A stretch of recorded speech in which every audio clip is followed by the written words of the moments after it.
1957, Norwegian artist Carl Nesjar introduced Picasso to a new process of casting reinforced concrete, which allowed for its use in sculpture.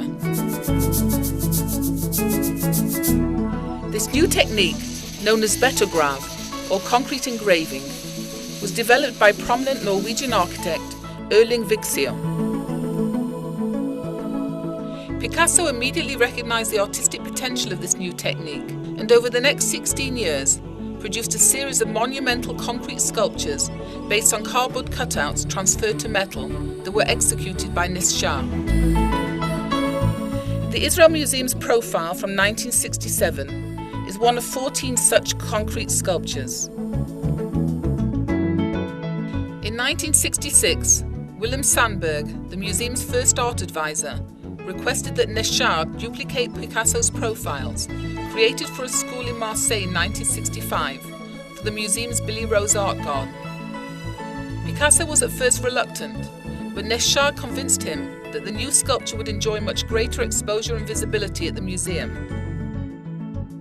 Picasso gave his approval, supplying photographs marking the proposed site of the sculpture in the garden. The sculpture was fabricated in June 1967, despite the great difficulties posed by the Six-Day War, and was completed at the beginning of August 1967 with funding provided by Friends of the Israel Museum in Antwerp. The sculpture suggests the profile of Jacqueline Roch, Picasso's second wife, who lived with him for the last 20 years of his life and served as his model for many of his artworks. After 43 years, the concrete sculpture began to show signs of erosion, and it was decided to reconstruct the sculpture on site. The reconstruction was authorized by the Picasso administration in accordance with detailed specifications and executed entirely by hand by Israeli sculptor and concrete fabricator Dror Eshed. This is a basic model of the sculpture which helped us to develop the construction method according to a laser 3D scan that we made earlier. After casting a reinforced concrete plinth for the sculpture, a metal frame of steel tubing is constructed to support a giant mould. Wooden boards form a sidewall for a large encasement. Birch plywood pieces cut by computer are affixed to this wall to create the inner space of the sculpture. By fixing additional boards on the other side, the encasement is enclosed, completing the mould.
We have finished attaching all the plywood parts. Next, we will insert galvanized steel bars to reinforce the structure. We want to pour concrete.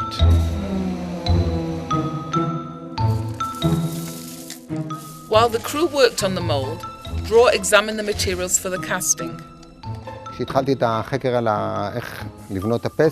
When we began exploring how to fabricate the sculpture, we examined gravel similar to the aggregate found in Picasso's original sculpture. We sorted the stones by hand, removing all those whose colors did not match. Finally, we washed them. We also experimented sandblasting concrete samples. This side is before blasting, the other side after. The building of the mould took more than 5 weeks of work. On a warm summer evening in July, Dror and his crew finally finished the construction of the mould. Preparations for the casting were well underway. A special cement mixture was used, designed to improve durability, flexibility and strength.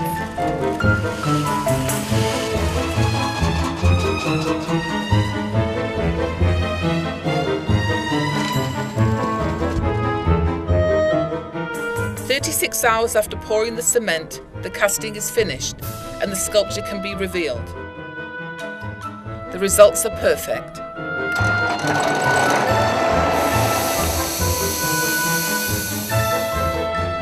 Sandblasting, the final stage in the process, reveals the aggregate beneath the surface of the concrete, the same texture that so excited Picasso.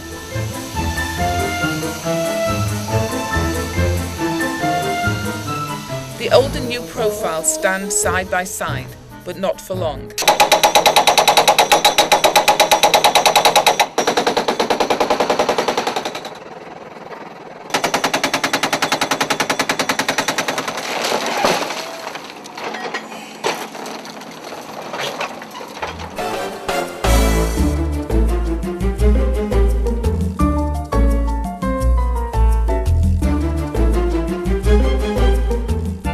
As the sun sets, the renewed Picasso profile takes pride of place in the Billy Rose Art Garden.